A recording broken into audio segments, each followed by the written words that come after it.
The non-UCC Strategy 2, the Private Bankruptcy Experiment.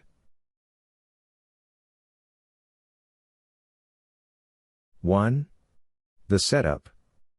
Somewhere between a study group and a secret workshop, a conversation unfolds. The topic: escaping the system. The players discuss bankruptcy, liens, and something called a non-UCC filing. To them, this isn't mere paperwork, it's an attempt to reclaim control over the fictional financial identity attached to every citizen. So what does that actually mean? It means they believe legal instruments like birth certificates, driver's licenses, and military forms represent bonded entities, financial doubles traded in the District of Columbia's invisible marketplace. Their mission: dissolve those bonds and assert the creditor's position. Footnote: the discussion centers on using bankruptcy law as a metaphorical redemption process to separate a living being from a state-created financial entity. 2. From Chapter 15 to Chapter 7. Originally, the plan revolved around Chapter 15, a form of cross-border bankruptcy for foreign debtors. But definitions got slippery. If the debtor is foreign, then the argument follows that government-issued documents, birth certificates, licenses, service records, are technically foreign property. So what does that actually mean? It means the participants saw themselves as foreign representatives of creditors, managing estates held hostage by the state. Eventually, they pivoted to Chapter 7, a simpler liquidation process. Instead of recognition between courts, it became about closing the account entirely, surrendering every legal instrument to start fresh. Footnote: Chapter 15 governs multinational bankruptcies, Chapter 7 dissolves domestic liabilities through liquidation, inspiring symbolic reset interpretations. 3. The non-UCC revelation. Then came the twist: a non-UCC filing. One speaker announces that everyone forgot to mark the non-UCC box on their prior Uniform Commercial Code filings. The claim: this small checkbox holds the key to exiting commerce entirely. So what does that actually mean? In their view, a non-UCC filing isn't about recording a lien, it's about declaring independence from the commercial system.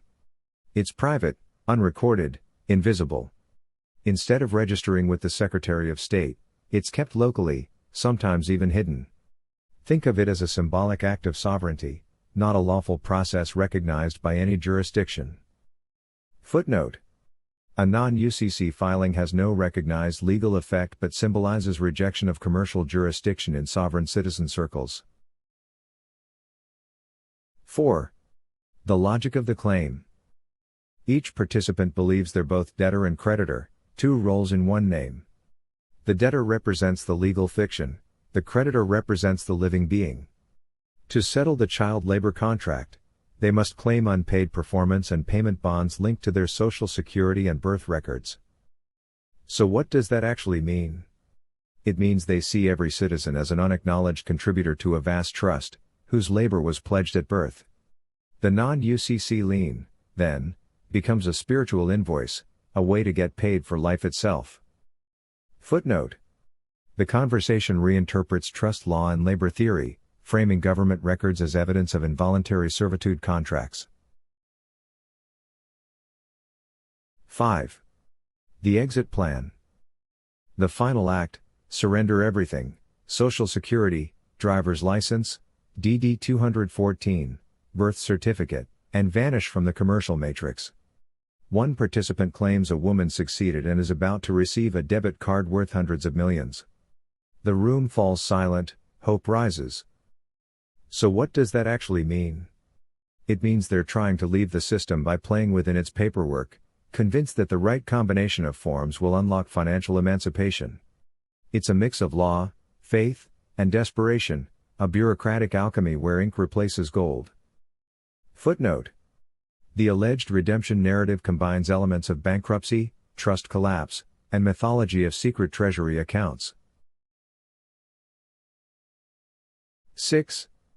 The cultural thread. Underneath the jargon lies an old story, the tension between government and individual sovereignty. The non-UCC isn't about money alone.